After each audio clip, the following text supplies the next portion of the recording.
Thank you. Thank you so much. Thank you. Thank you.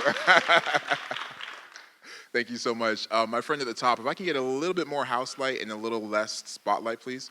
I'd like to make eye contact with my friends down here. Thank you so much. I'm excited to be here. I came in from Toronto yesterday, and I've had a chance to speak all across Canada and throughout US as well. And along with my experience in speaking, I've been doing that for 10 years, but along with that, I've also been an active police officer for the last 18 years.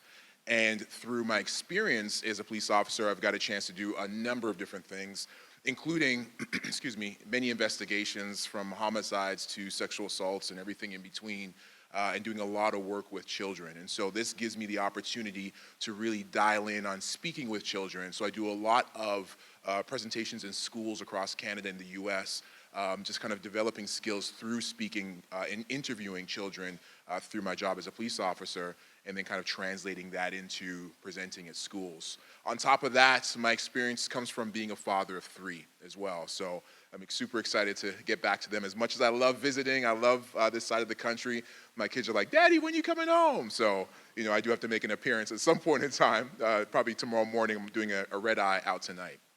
I'm so excited that we get a chance to speak about today's topic, diversity and inclusion. Because the truth is, it can be a bit of a difficult topic for some of us.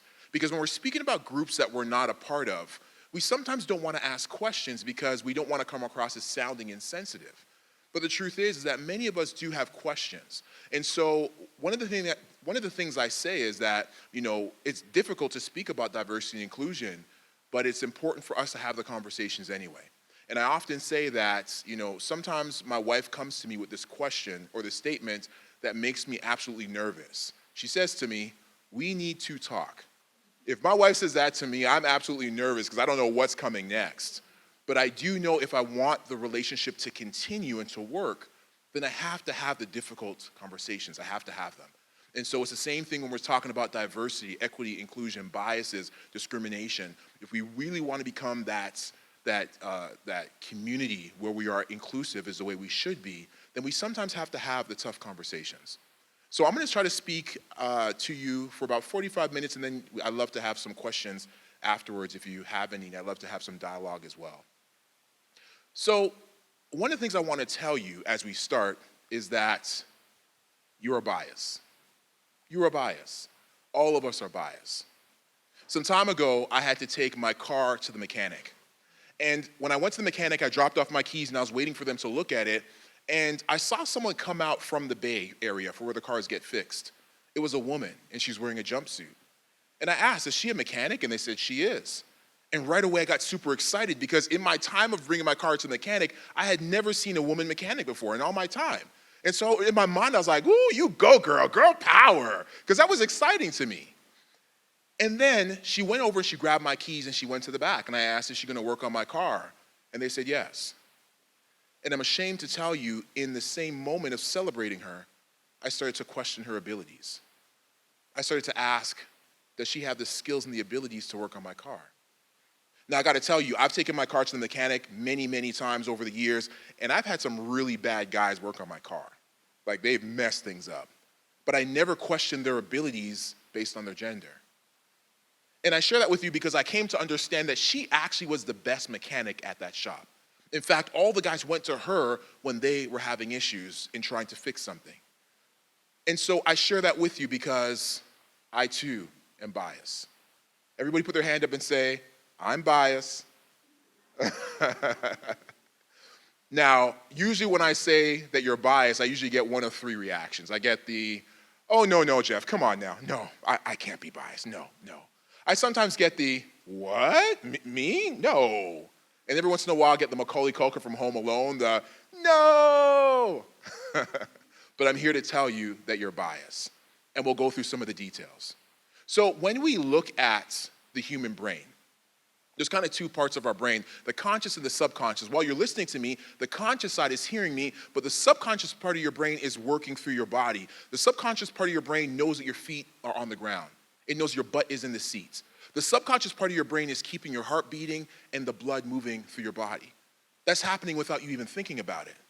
But then there's a conscious part of your brain that is conscious of what's happening around you. Now the brain, within the brain, there's a piece called, or part of the brain called the amygdala. And the amygdala is kind of like where the emotion is kept. And if you go back to the cave people days, they were out looking for food, hunting for food. And the amygdala was extremely important because the amygdala, because that's where the emotion is kept, that's also where fear is kept. When you're startled, it's coming from the amygdala. And so it's important for the cave people to know about that or have that amygdala, because if they heard rustling in the bushes, that meant that that was food that they could eat that night, or it meant that they were going to be food. And so they had to be very aware of the surroundings. And that was, again, the amygdala that's acting out. Now, the last time I checked, we don't have to go hunting for any food. Unless you're looking for Tim Hortons, on whatever corner you can find it on and you can't find it, we don't have to go hunting for food anymore. But one thing that hasn't changed is the amygdala. The amygdala is still very active in our mind. And oftentimes, that amygdala, it stores information or has information and has us acting out in a way in that moment that may not necessarily be right or accurate. Again, you walk into your home and you're startled. Your child is the only one there, but you get startled anyway. Again, our amygdala acts without us even thinking. And so sometimes that gets tied into the way we treat people as well. Our brain does something called priming. And what priming is exposure to a stimulus influence without conscious guidance or intention. I'm going to do my best right now to prime your brain. We're going to play a quick game. We're all going to say a word together 5 times.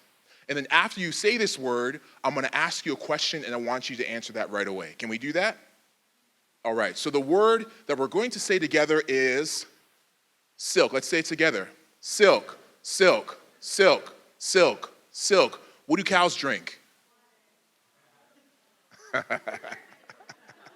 I know the kids play this game all the time, so some of you have heard your kids play this, but I did hear some milk. I did hear a few people say cows drink milk. And the last time I checked, cows do not drink milk. That's why this cow's looking at you like, what? Because cows do not drink milk. Now, there's always someone that says, well, Jeff, baby cows drink milk. Baby cows are calves. So they don't drink milk either, right? They're calves, right? Cows don't drink milk. Cows drink water. Now, of course, that's a fun little game that we played, but it's an example of priming, of when we know something about cows and we associate it to cows, but when we're asked a question, something else comes out. And so this happens oftentimes when we know just a bit about someone's culture, someone's religion, someone's background, and then we start to make assumptions about that person or that group of people without knowing the entire situation. Where do our biases come from?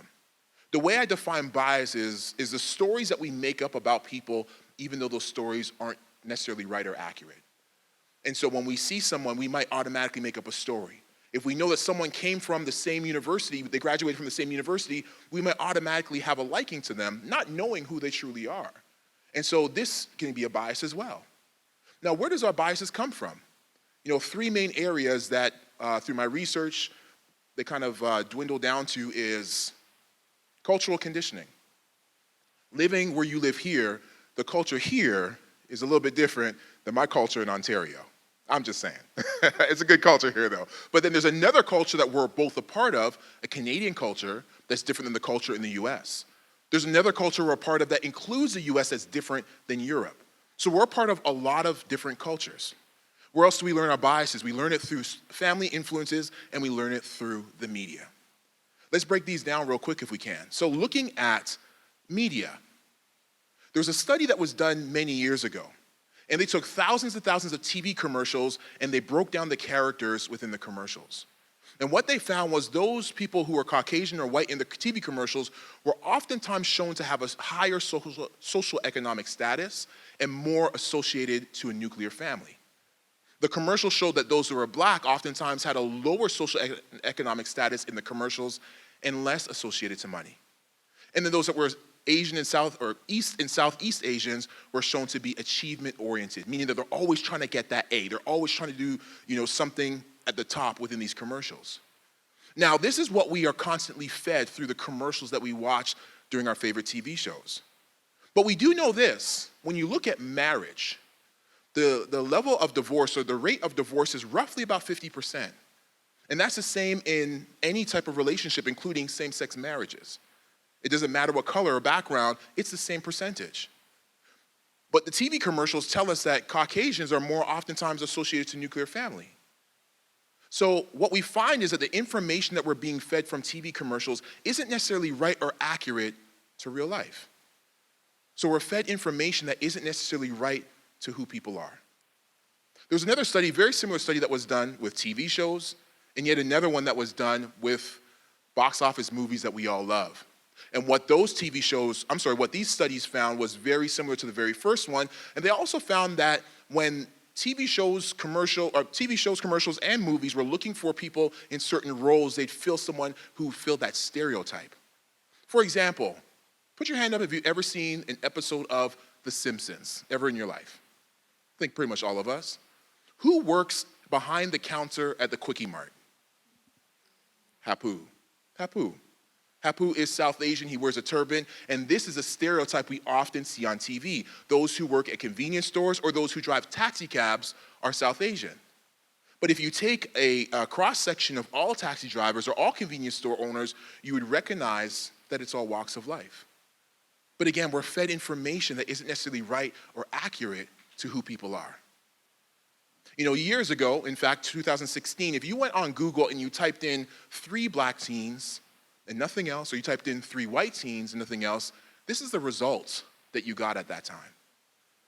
As you can see, it was quite different based on just writing in 3, the color, and then teens. Google has since fixed this, but this kind of shows you that what else am I typing into Google and I'm seeing results, and how does that fit in, or how does that play into a bias that I might have or society has against a certain group? Even more recently, very similar, if you typed in professional hairstyles for work or unprofessional hairstyles for work, this is the result that you would see. So if you typed in unprofessional hairstyles, you'd see a number of black women, and if you typed in professional hairstyles, you see a number of Caucasian women. And again, nothing else is put in there but just the words professional or unprofessional hairstyle. Again, how does this play into the biases that we may have, or the biases that society constantly gives us? I want to quickly play this video for you, and I want you to pay attention to, number one, the news channel, because it's a very popular TV station, one of their newscasts. But I want you to pay special attention to the 4-year-old boy, because he says something during the newscast, and then I'll explain later what he says afterwards, or why he says what he says afterwards. Released. Meantime, 2 teenagers are wounded on the city's south side. It happened at East 74th as an 18-year-old man and 16-year-old girl were hit while standing on the sidewalk. The male's in good condition while the girl's expected to recover. And kids on the street as young as 4 were there to see it all unfold and had a disturbing reaction. No, I'm not scared of nothing. When you get older, you gonna stay away from all these guns? No. No? No. What do you want to do when you get older? I'm gonna have me a gun. Because I live right here and I don't want none of my family members to get shot. That is very scary indeed. So far, no suspects are in custody. Well, that's what I like to hear. You ain't scared of nothing. Damn. When you get older, you gonna stay away from all these guns? No. No? No. What do you want to do when you get older? I'm gonna have me a gun. You are? Why you want to do that? You know what happens when I'm gonna be the police. Okay, well then you can have it. How different is those 2 pieces that you saw of that same boy? This is a very popular station, very popular news channel, and while they're showing this 4-year-old boy, they cut it off before he could say anything else. But when you see the entire video, and when this was being put together, there was somebody that saw what was taking place behind the scenes and they didn't like it, and they pulled out their cell phone, and that's why the video is a little bit grainy, where you can hear his entire thing. This 4-year-old boy doesn't really know how to articulate it well, but he finally is able to say, I want to be the police. Ideally, I want to help my community. But all we hear when we're watching the 6 o'clock news is, I'm going to buy me a gun. And it just has me thinking in terms of when we do watch the news, when we are reading the newspaper, the information that we're getting, how much of it is actually true to what's taking place? It gives me an opportunity to think a little bit more about what I truly see, the information that's constantly given to us and again, how it can potentially play into our biases. Just to quickly move on here, years ago, I got a chance to visit my auntie in London, England, in the UK. And back then, I was a little younger and thought I was kind of cool, right? So every time I'd be with my cousins and we'd take a picture, I would always do this sideways peace sign, like, yeah, like, that's what I did back then. And so my cousins would look at me strangely. They're like, Jeff, what are you doing? And I said, I'm doing my sideways peace sign. That's what me and my friends do back in Toronto, yeah. And my cousin looked at me, she said, Jeff, don't you know that's actually a swear word? And I was like, what? So I came to understand that, of course, putting your middle finger up here is the same as putting your middle finger out there.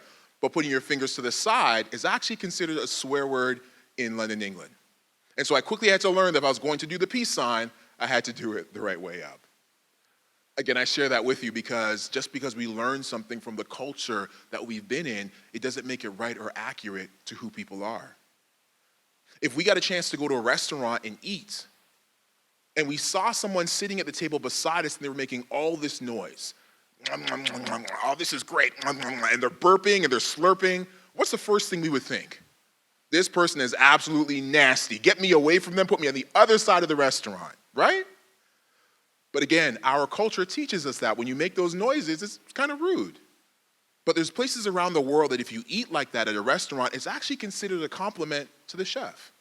In fact, the chef would come out probably and say, hey, thank you so much for making all those noises. You clearly love my food. But our culture teaches us something different.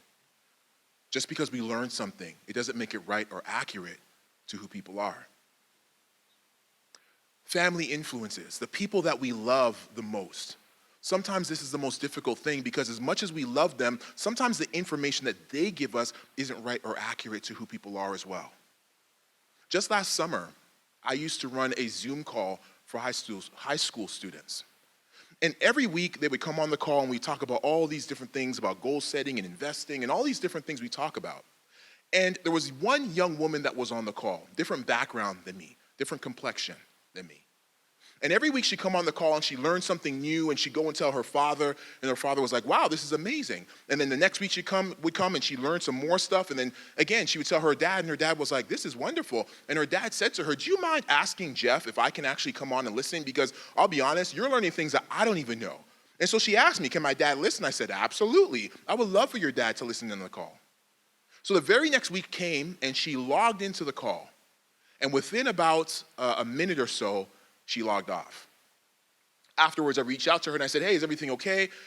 Are you having internet issues? Like, what's happening? And she said, no, Jeff, I'm so sorry to tell you, but I'm no longer allowed to be on your calls. And I said, okay, is everything okay? And she said, I'm so ashamed to tell you this, but my father saw you.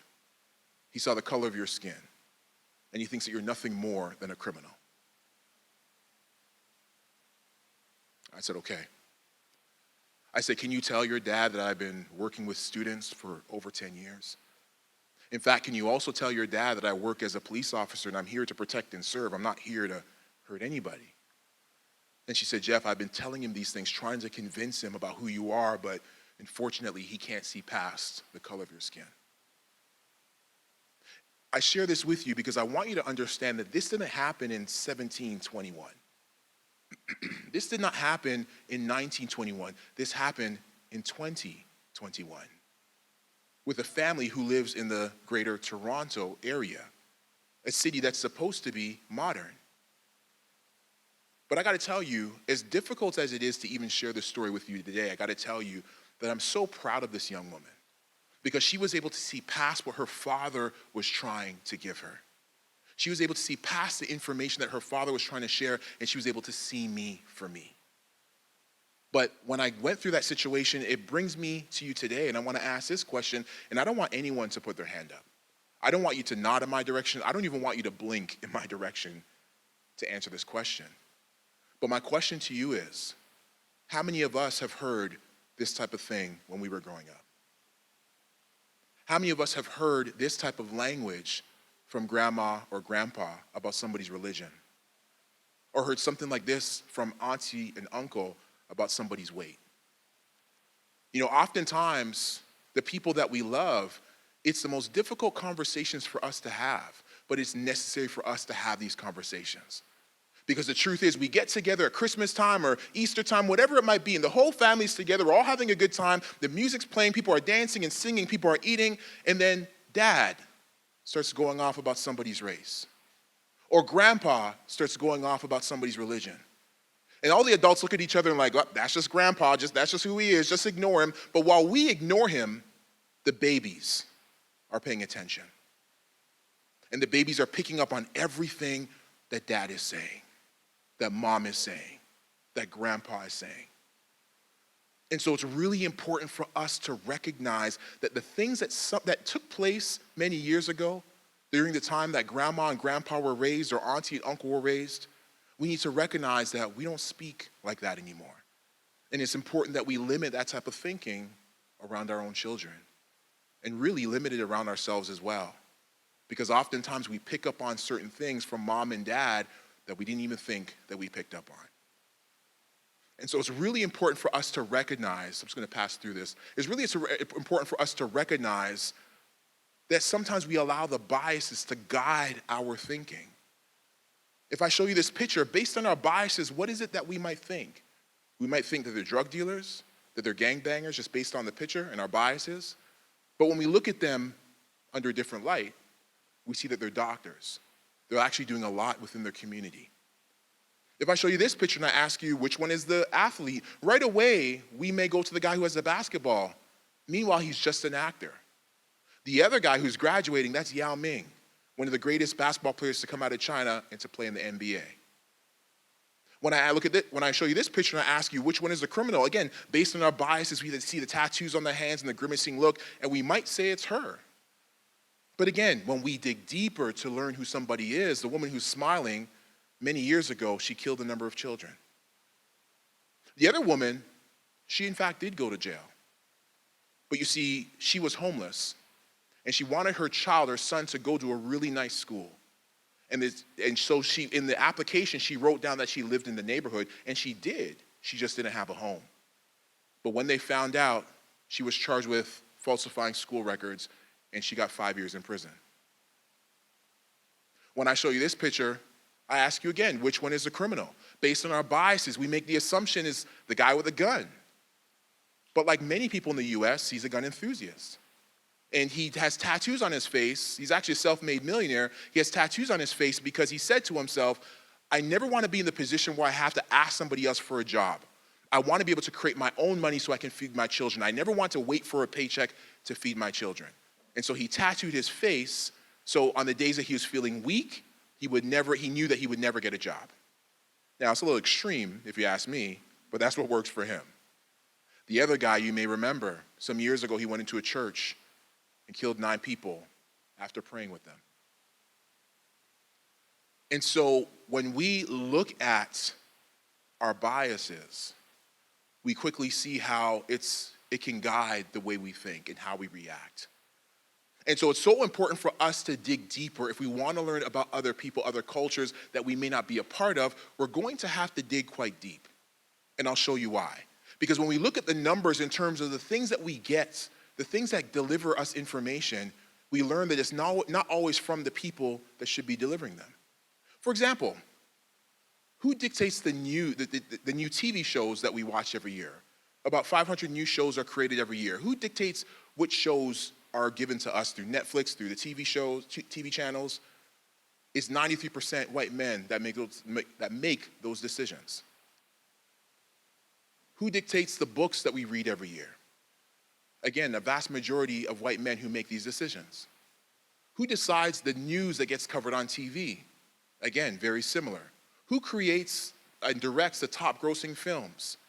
Again, very similar. If we look at the US and who is led there, they've had 45 US presidents and 49 vice presidents. And of all of those, we know about Barack Obama and then the sitting vice president, Kamala Harris. Outside of that, it's all been white men. And then we look at the last one, of course, right here at home. We've had 23 prime ministers, and outside of Kim Campbell, who sat for a very short time, they've all been white men. Why do I share that with you? I'm not here to pick on my white brothers, by no means. But what I'm here to share with you is that if we want to dig deeper to learn about other groups, to learn about other cultures that we might not be a part of, we can't necessarily just turn on the news. We can't just pick up the average book. We're going to have to dig deeper. Because oftentimes, even if that story or that book or that TV show is about another group, it's a good chance that other group wasn't even a part of the writing. It's a good chance that other group wasn't even a part of the making of the movie. And so if we want to learn, if we want to really dig deep and teach it to our children as well, sometimes we're going to have to dig deeper than just the things we see on the surface. You know, I spoke about earlier that I've been a police officer for 18 years. And, you know, depending on your job and what you do for a living, sometimes there's language that's used within your job, your workplace, that nobody else really understands. If you're an accountant, maybe only accountants understand that. But sometimes there's language that you use that nobody else uses. Police officers are the same thing. There's a word that police officers use, it's called a rounder. What is a rounder? A rounder is someone who gets arrested, they get thrown in jail, and they come back out. They do something again, they get arrested, they get thrown in jail, come back out. Get arrested, thrown in jail, they go around and around like a merry-go-round. Make sense? A rounder. The term rounder is something that I used to use. You know, some time ago I was working undercover, and there was one guy that I considered a rounder that was in and out of jail, and he was known to break into houses. And so he got out of jail, and we knew what his pattern was, so we decided to sit at his house, by his house. So he was in his house, got home from jail, and we were in our undercover cars, dressed in undercover clothes, waiting for him to make a move. Just 2 days later, we saw him leave his house, jump into his car, and he went driving and circling into neighborhoods. So we followed behind him, and we saw him get out of his car. He went to a house, rang the doorbell, looked in the window, looked around, and kicked in that front door. It was like a movie. And we sat there, watched the entire thing happening, sitting in our undercover cars. And so right away, we jumped out of our cars and we ran after him in this house. He had no idea we were following him. We took him down to the ground, put handcuffs on him. Now I gotta tell you, this guy was, his physique, he was shorter and very muscular. He was wearing shorts and his calves were absolutely huge. And I remember saying to him, man, like, why don't you do something with your life? Like, why do you just keep doing this? You just keep getting arrested over and over again. Can't you do something with your life? And he said to me, officer, there was something I was doing with my life. I said, what is that? He said, I was a professional rock climber, a mountain climber. I said, okay, so what happened? He said, well, I was climbing one of the most famous mountains in the world, and I fell down and I broke my leg in 3 places. I said, okay, so what happened? What happened next? He said, well, I had a cast on and the doctor was giving me pain meds and eventually my leg healed, but now I was addicted to these pain meds. I said, okay, so what happened next? He said, well, I asked the doctor to give me more medication, but he stopped giving me medication, so now I turned to recreational drugs. And so I started to sell off all of my things so I can feed my addiction, including my wife's wedding ring. I haven't seen her since. I said, okay, so what happened next? He said, I ran out of money. So I started to break into people's houses so I can steal their things to sell to feed my addiction. I said, okay, what happened next? He stood up in front of me with his handcuffs on and said, officer, you know what happened next. Here was a situation where I had labeled somebody as a rounder. He didn't label himself. And see, when we label things, when we label people, we never give them an opportunity to take that label off them. If you go to a bad restaurant, you go there and you have some really bad food, you have a bad experience, we are quick to go on Yelp and tell all our friends about the bad things that happened. Perhaps that waiter was having a tough time. Or perhaps it was that one meal that you had that wasn't very good. But because we labeled this restaurant, we'll never go back there again. This is how we treat people as well, when we put labels on them. And so I was able to learn, based on him sharing his story with me, that he was actually not the label that I put on him, but he was the human being that he has been the entire time. And because I now knew his story, I was able to use that to put into the folder that was going to court. Now, he did break into the house, so he did have to go to court. But I was able to put the story of what he shared with me in the folder in hopes that the judge on the other side would see him as a human being as well. My question to you is, what labels have you put on others? What labels have you put on others? Because sometimes we put labels on others without even knowing their name, without knowing who they are, without knowing anything about them. We put labels on them. As I said, I have 3 young boys at home, and my middle guy, he's actually turning 10 on Sunday. And when he was born, nearly 10 years ago, for whatever reason, he was born about 6 weeks early. To this day, we still don't know why he was born early. And he's a regular, troublesome kid today, no issues at all. But we were worried at the time. We didn't know what was happening and why he was born early. And he was just a little thing, about 4 pounds. And because he was so young and so little, we couldn't take him home right away. He had to stay in an incubator in the NICU. And so my wife every day would go see him. If the doors open at 7 a.m., she was there at 6:59. And I'd be home with our older one, and I would go when I can, but my wife was there every moment she could be there. But while my son laid in this incubator, just beside his incubator was another baby. And that baby twitched. That baby was born high on drugs. And while that baby twitched, it sat in that incubator alone. And every day my wife showed up, she would be there for our child, and she would see this other child. And for the entire time that my son was there, nobody ever came to see that little boy. Not until one moment. When a woman came to the door and the nurses saw her and they got all surprised and they said, "Hey, come on in. Please go wash your hands before you hold your son." And she said, "No, I'm okay." And she walked up to this little boy who twitched and she stared at him for maybe about 30 seconds. And then she backed up and she walked away. And she wasn't seen again during the time that we were there. As I said to you, my son is days away from turning 10. And every time he has a birthday, I think to myself, whatever happened to that young boy? Whatever happened to that young boy who twitched? I wonder if he ever got off of those drugs. I wonder if his mother ever gave him the love that he truly needs. I think to myself, how many times has this young boy been labeled? Been labeled by teachers, been labeled by parents, been labeled by society. Because oftentimes we label people without knowing their entire story, and the truth is, I'm sitting in front of you, and some of you will have some conversations afterwards, but it's not enough time for you to hear my entire story and for me to hear yours. But because I know I've been through some stuff in life, I know that everybody else has as well. And so sometimes it's understanding, having that empathy for people, knowing that they do have a story. And all of us really deserve kindness. My question to you is, what labels have been put on you? What labels have been put on you and you really don't deserve it? And I ask you that question because if someone has labeled you in one way or the other, we know how difficult it is to change someone's mind. If someone doesn't like me, there's not a whole lot I can do. I can give them $1 million, they still won't like me. But because I know how much labels hurt, maybe it has me considering taking labels off other people.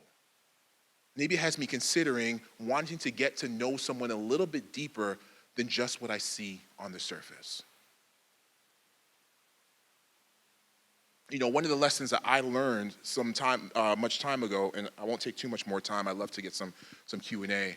One of the lessons I learned some time ago is, don't give your children what you didn't have. Give them what you didn't know.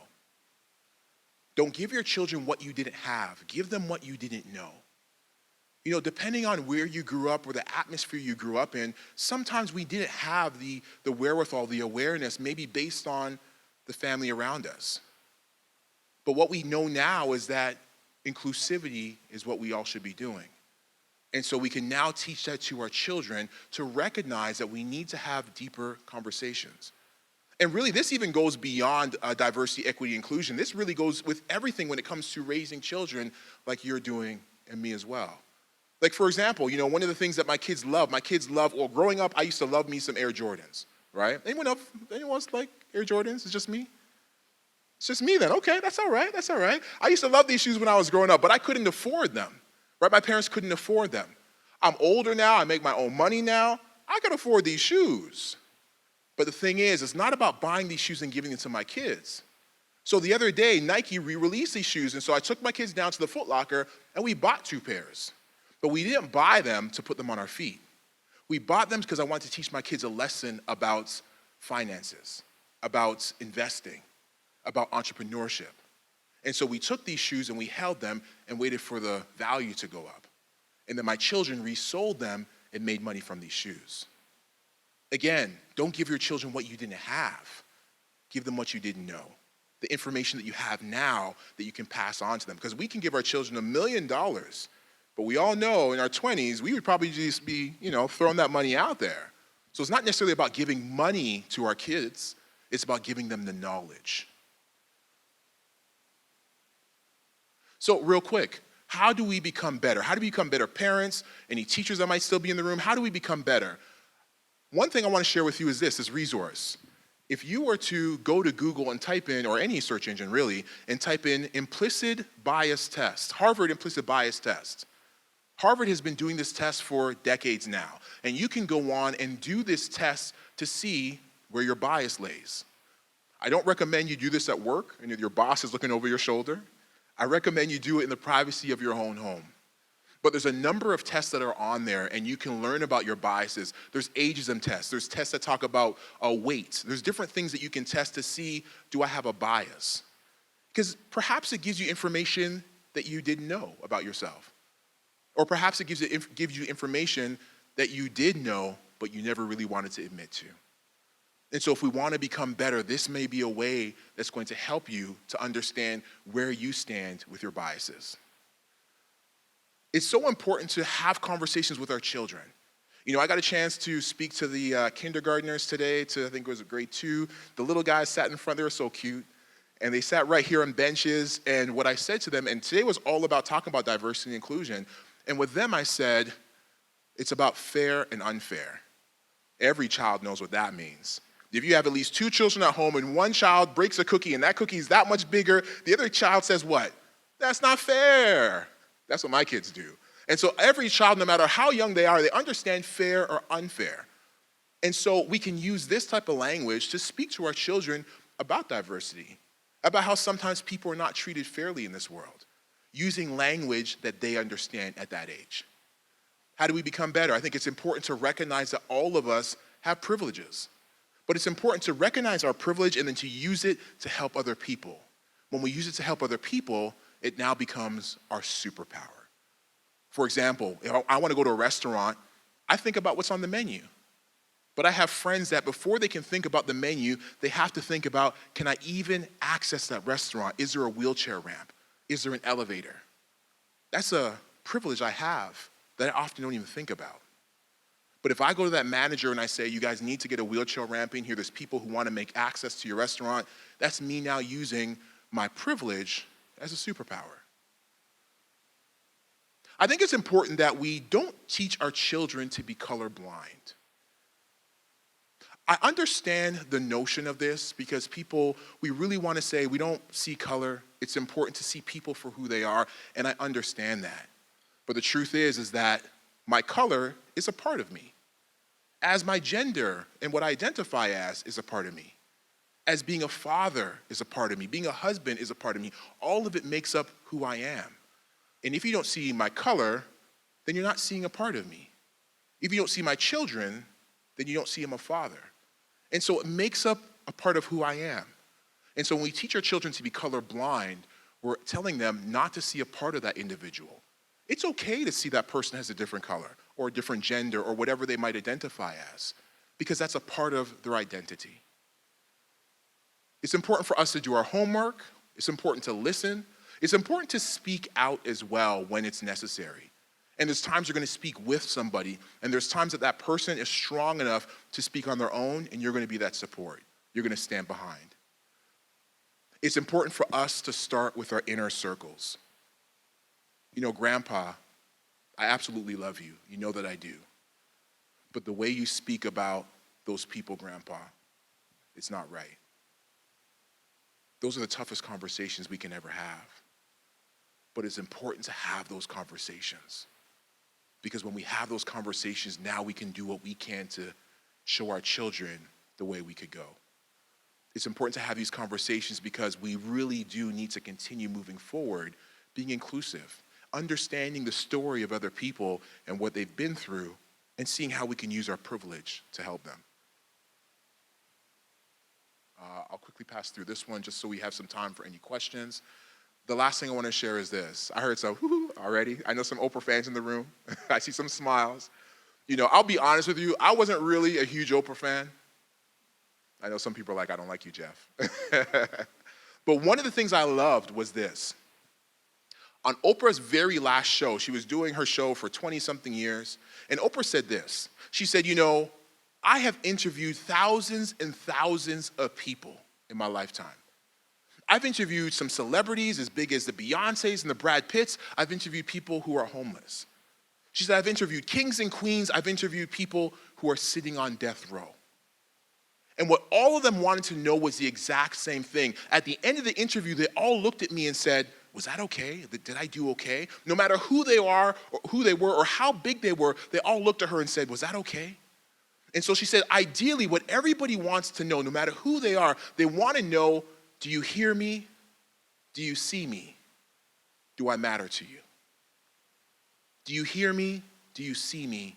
Do I matter to you? I have never interviewed Beyonce, just in case if you're wondering. I've never interviewed Brad Pitt, but through my experience in life, I've interviewed people who have committed crimes. I've interviewed murderers.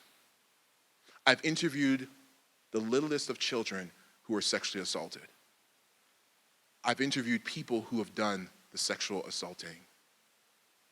And no matter what side of the table they sat on, I found the same results that Oprah found. Everybody, no matter who they were, at the end, they wanted to know, was that okay? Do you hear me? Do you see me? Do I matter to you? And so sometimes when we turn on the news and we see there's a group of people who are protesting and you know, out there yelling and screaming, they're doing so because they feel like they're not being seen. Sometimes when we have kids in school and they're acting out and we wonder, why is that kid so bad? It's because they feel like they're not being heard. Sometimes they simply just want to know, do I matter in this world? And no matter who we are, no matter what our background is, no matter what we represent or who we come from or where we come from, we all want to know the same thing. Do you hear me? Do you see me? Do I matter to you? And so as we go forward in life, if we can keep those things in mind, that person across from me, that person at the Tim Hortons who's yelling and screaming, that person at my job who I don't like, that person who, whatever it might be, they might be acting out because they're having issues at home. They're having issues at their job. And they simply just want to know, do you hear me? Do you see me? Do I matter to you? And if we can keep that in mind as we go forward, then I believe that is something that we can use to help to eliminate our biases, help to eliminate some of the things, the walls that we put up between us and another group.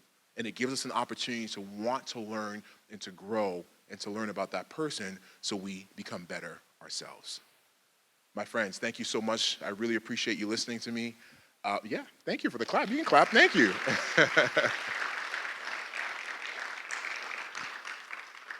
I did want to leave some time for questions, comments. I love to hear it. I'm here to learn as well. So if anybody doesn't agree with something, please let me, or you agree or you want to share, I'd love to hear it. Please, if there's anybody who has any questions at all, comments. Yeah, I'll take my friend here first. Yes. Yes. Yes.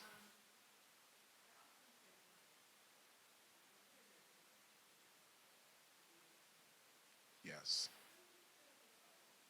Okay, yeah.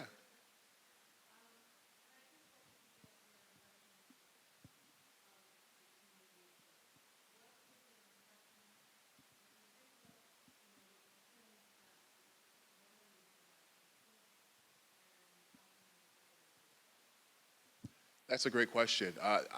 The kids were absolutely amazing. And I've been to some really tough schools where these kids are like, woo, man. These kids were absolutely amazing. They were on the higher level of the schools that I've been to. They were absolutely wonderful. You know, at the end of the day, I think it's important to always try to find ways to support our kids in many ways. And as I spoke about as well, letting them know, if we're speaking specifically about diversity, equity, inclusion, studies have shown that most families don't talk to their kids about race. Don't talk to their kids about diversity. And so 3 years ago, when everything was going on in the United States with George Floyd and Breonna Taylor and everything we saw, and the world was protesting, most families saw it and said nothing to their children.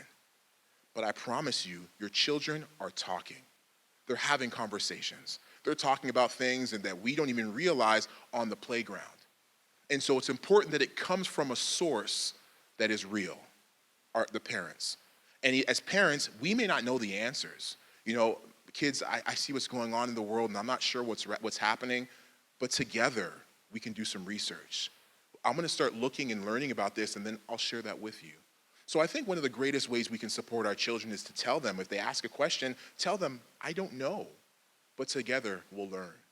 And so that's kind of a blanket statement and not maybe specific to you, but you know, again, I think that's one of the things we can do is not shy away from the tough conversations because the kids are getting filled with all the answers and sometimes those answers aren't right. Their buddy on the playground does not know what's going on, but that's sometimes the only source that they have. Yeah, thank you so much for that question. My friend in the back. Thank you. Yeah, please. Yes. Ah, okay, okay. Yes. Yes. I mean, sorry, it's what? Ah, okay, got you. So maybe because I had it this way, but it wasn't that way, it was this way, but kind of on the side. Thank you very much for that. That's actually good information. No hand signals at all, just stand there and just smile. I'll do that instead. Thank you so much for that. Appreciate that. Anybody else? Yes.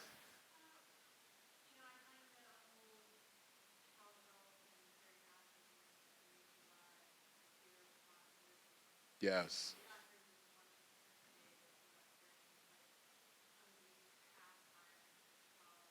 Mm.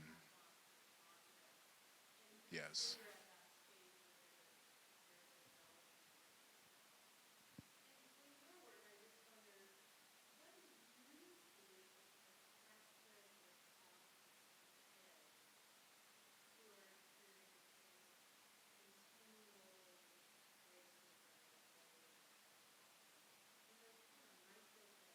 Mm-hmm.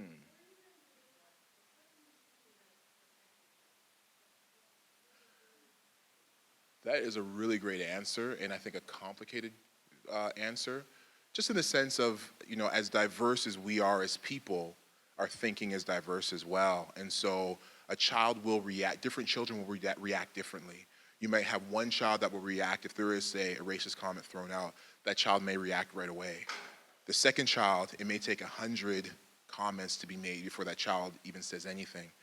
So, you know, just like adults, of course, you know, we react differently to different things. So it's difficult to say, I guess you're asking like how to protect them? Is that? Yes.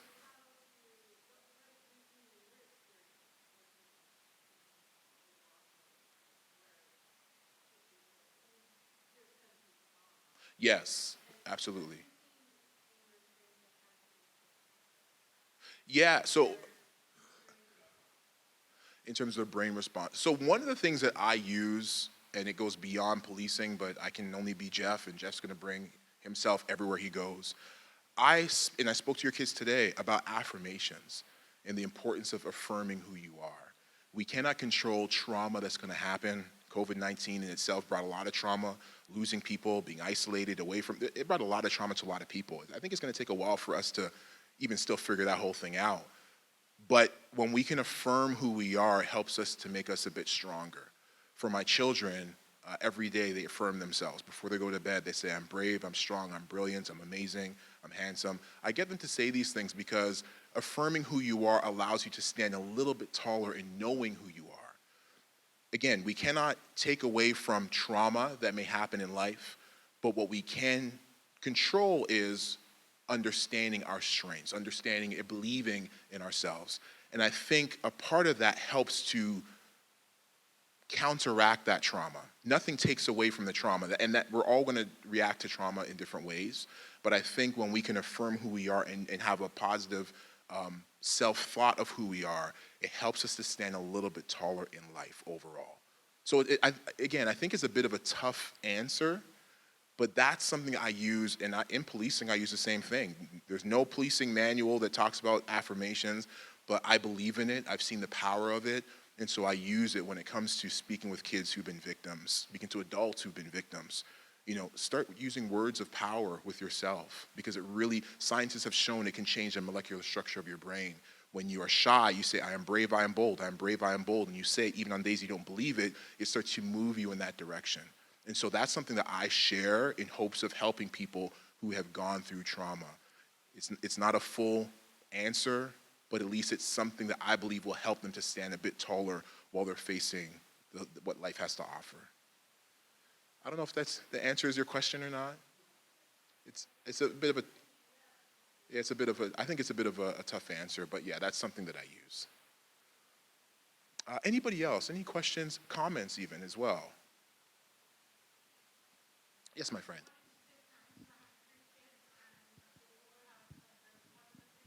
Aw.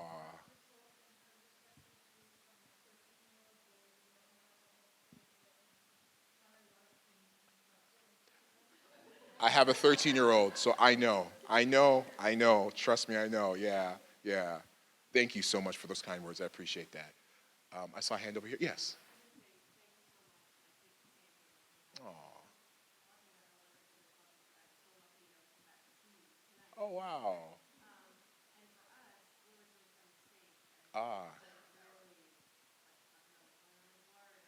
Yes.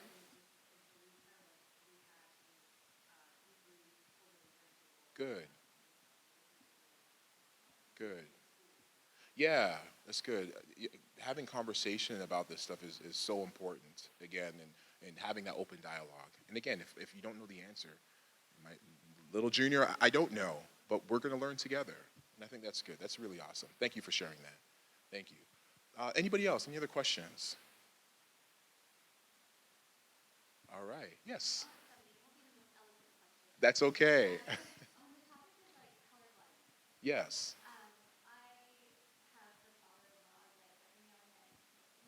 Mhm. Yeah.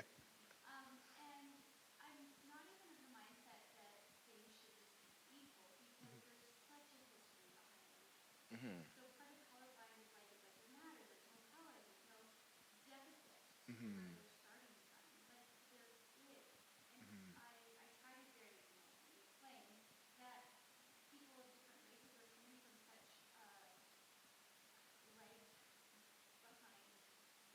Mhm.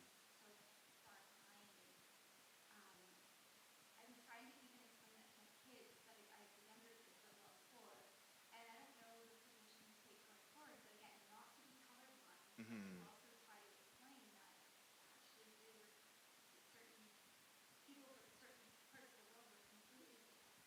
Mhm.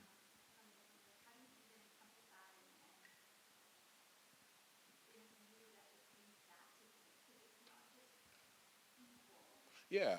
Yeah. Of course. Yeah. Mhm. Yeah. Yeah. Absolutely. Yeah. Yeah. Lots has happened in question statement type. Yeah. No. That's good. That's good. And as we know, a lot has happened in the history of the world, and here we are trying to figure things out. And I think it's great that you're having those conversations. And again, I want to say, as I just spoke about, even if you don't know much, the fact that you're having these conversations is very important, because now your kids know, I'm going to go to mom, and mom doesn't know, but together we're going to learn, as opposed to little Jimmy on the corner type of thing to get that information. In terms of your father-in-law, again, we know that, you know, many of us were raised in different generations, and times were different at different times. And so some people may have, a little bit more of a strong thought or strong head when it comes to certain things. But again, I think that if we can, and I know it's tough, again, to speak to, your loved ones about these things, especially when they are the person you respect. But when we can have some of these conversations, as difficult as they can be, perhaps going forward, you have this conversation, come on, Grandpa, I don't like it, come on. Eventually, Grandpa may not say it around you, or may not say it around the kids. Or even if it's as difficult as it is, it's telling the kids, listen, kids, I know you love Grandpa, but those things that he's saying about those people, we know that that's not right, and we have to try to do better.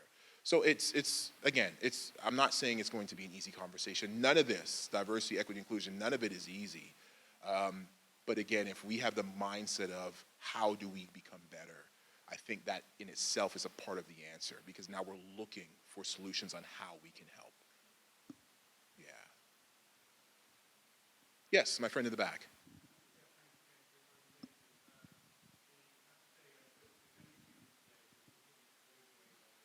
Oh, thank you.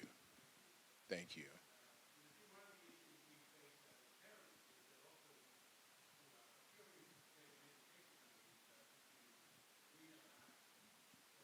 Mhm. Yes. Yes.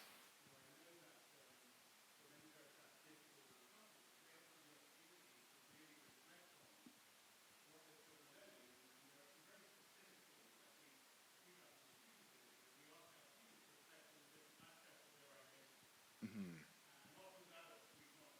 Yeah, that's true.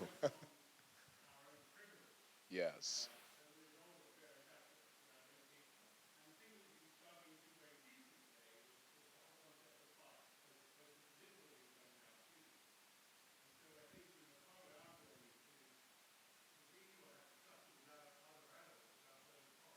Mhm. That is true. That is true. Um, there's a saying that I'm going to torture. I'm not going to try, but ideally, the saying talks about that sometimes we learn more from our children than we teach them. Something like that. You get the idea. We learn from our children as they're growing, and we can take some of that information and really embody it as well. So yes, as they're learning in school, or as the world becomes more inclusive and the conversations are being had, the children may come home with information that we're like, oh, I wasn't really prepared for that. But I think, again, when we learn together, it helps us to bond. It helps us to grow. It helps us to become better. So sometimes, listening to your children is not a bad thing. It's a learning experience for us as parents as well. Yeah, thank you so much for that. Yes, my friend. No problem.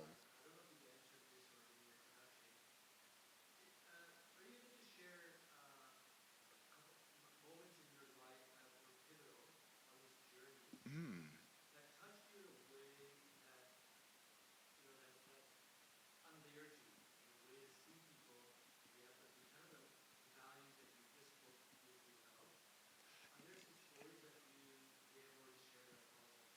Yeah, no, that's okay. Yeah, yeah, absolutely.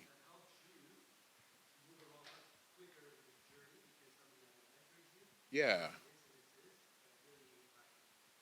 absolutely. So I'll try to be very brief with this. So there's a couple of topics I speak about when I go to schools and corporations I speak to as well. Diversity, inclusion, as we kind of covered today, and self-worth is huge when it comes to the kids, especially as we're still dealing with this COVID-19 and them being stuck in the house and things of that nature. That's a huge thing I speak about.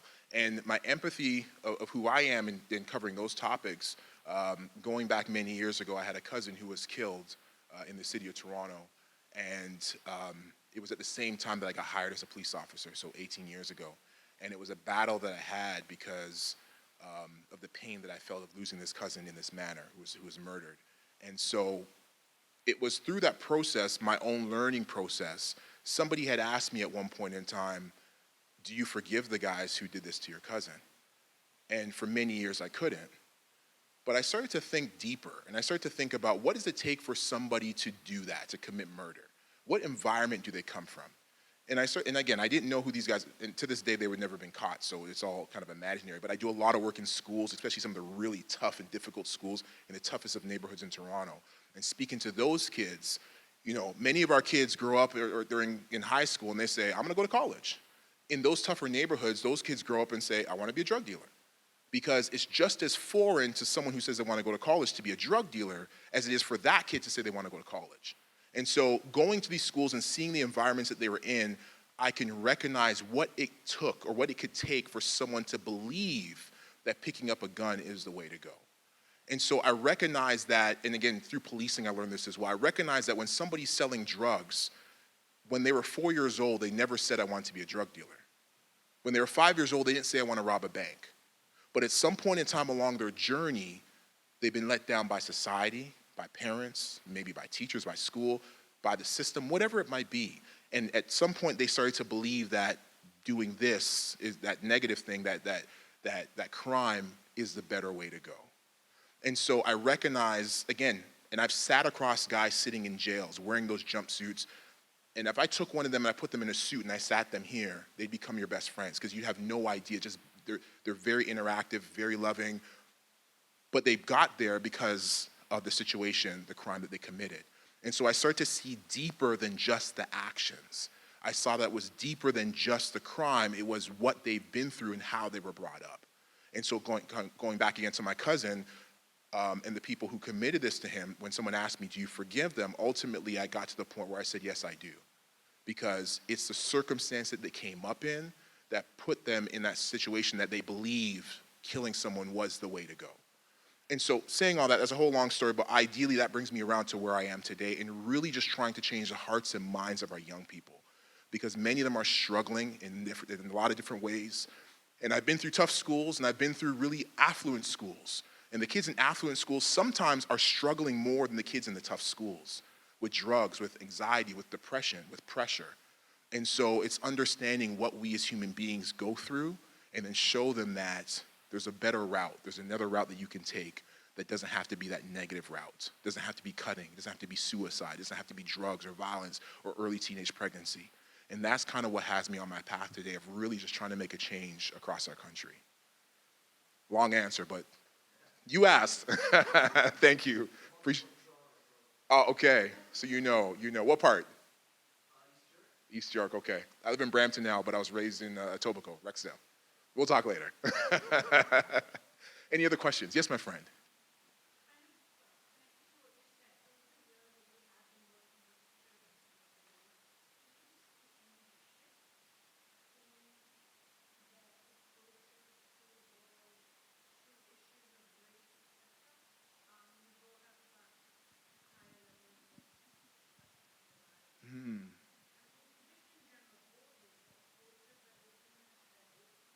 Yeah.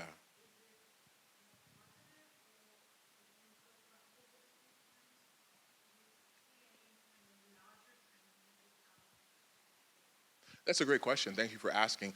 I do see social media as a whole different beast, and I'm old enough to remember when there was no internet on your cell phone, and all of a sudden they have internet and they can access everything. And that's a whole different animal in terms of the way kids are bullied and the access they have to different things by a click of a button. And so anxiety and depression, I would say, has gone up over the years. But in terms of inclusivity, I think our children are becoming more inclusive. I think as time goes on, we become more inclusive. Again, going back to the protest that took place a couple years ago when the entire world stood up and protested, it wasn't old folks that were out there. It wasn't people in their wheelchairs. It was the young people. It was the young kids, the teenagers, the 20-year-olds, because they see that something was wrong and something has to be done. And so I do see more of an inclusivity with our young folks as they come up, which is great to see. And I think if we continue to continue to have these conversations, I think we'll see more of it as well. Yeah, thank you. Thank you. Any other questions or comments? Yes, my friend.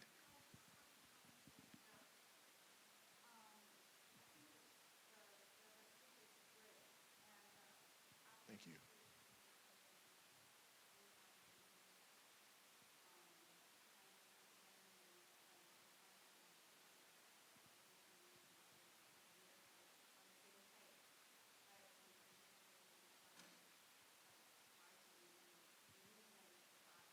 Mhm.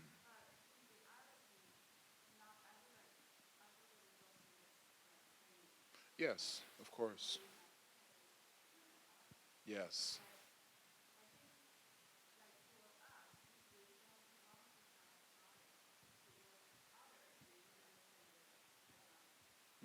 Yes. Yeah.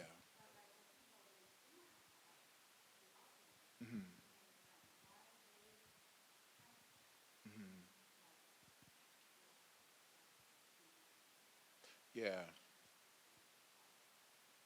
No, that's good. That's good. You know, when it's all said and done, I can only control my own actions.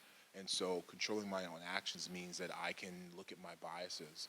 Or when, you know, someone walks by and I all of a sudden like, ugh, you know, at that moment I can stop and say, why did I do that? Why did my thoughts go there? And I can start to question myself. It'd be nice to have the entire Vancouver sitting in this room, but we know that's not the case. So, you know, unfortunately, you know, people are going to be people, but I can control me. And I can start to control the way I think. And I think that's where it starts. And if somebody comes across something else or somebody else who teaches them something, perhaps they take that and you take that and we collectively start to make change. But again, having these conversations with your kids, with cousins, you know, whoever it might be, family members, perhaps that in itself can help to feed that change as well. Yeah, so thank you so much for that. Thank you. All right. My friends, thank you so much. I appreciate you listening. Thank you. Thank you.